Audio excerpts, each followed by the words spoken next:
کو ہو درد کا مزہ وہ ناز دوا اٹھائے کیوں، جس کو ہو درد کا مزہ وہ ناز دوا اٹھائے کیوں۔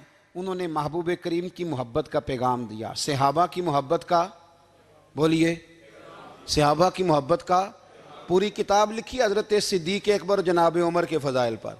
اور مزے کی بات یہ ہے کہ اعلیٰ حضرت نے نا اردو شاعروں میں سے کسی کو توفیق نہیں ہوئی حضور کو شہنشاہ کہنے کی، اعلیٰ حضرت نے کہا میرے نبی شہنشاہ ہیں۔ دلیل کیا دی؟ فرمانے لگے پڑھو ترمذی، حضور نے فرمایا میرے 2 وزیر زمینوں میں ہیں 2 آسمانوں میں۔ زمین کے 2 وزیروں کے نام ابو بکر اور عمر ہیں، آسمان کے 2 وزیر ہیں جبریل اور میکائیل۔ تو اعلیٰ حضرت کہنے لگے حضور وزیر تو کسی شہنشاہ کے ہی ہوتے ہیں، پھر کہہ لو نا شہنشاہ۔ تو پھر فرمانے لگے حاجیو آؤ شہنشاہ کا روضہ دیکھو، حاجیو آؤ شہنشاہ کا روضہ دیکھو، کعبہ تو دیکھ چکے اب کعبے کا بھی کعبہ دیکھو، کعبہ تو دیکھ چکے اب کعبے کا بھی، غور سے سن تو رضا کعبے سے بھی آتی ہے صدا، میری آنکھوں سے میرے پیارے کا روضہ دیکھو۔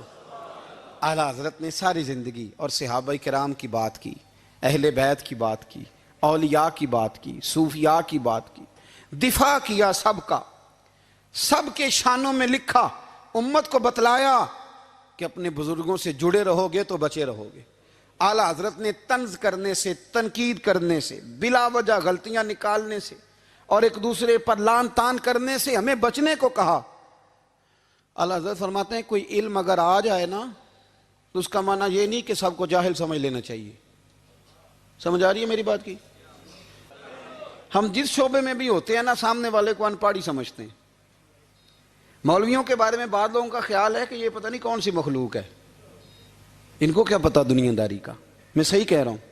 اسی طرح جو میرے شعبے سے تعلق رکھنے والے لوگ ہیں وہ کہتے ہیں شاید سارے تاجر 2 نمبر طریقے سے ہی مال کماتے ہیں۔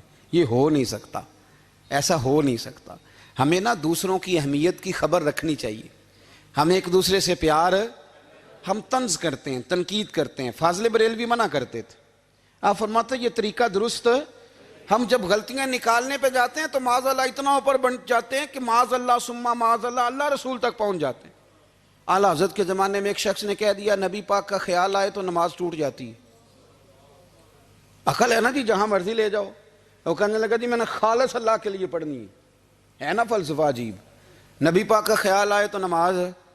اعلیٰ حضرت فرمانے لگے تو بڑا ہی پاگل ہے، جب تو کہے گا السلام علیکہ ایھا النبی، خیال آئے گا کہ نہیں؟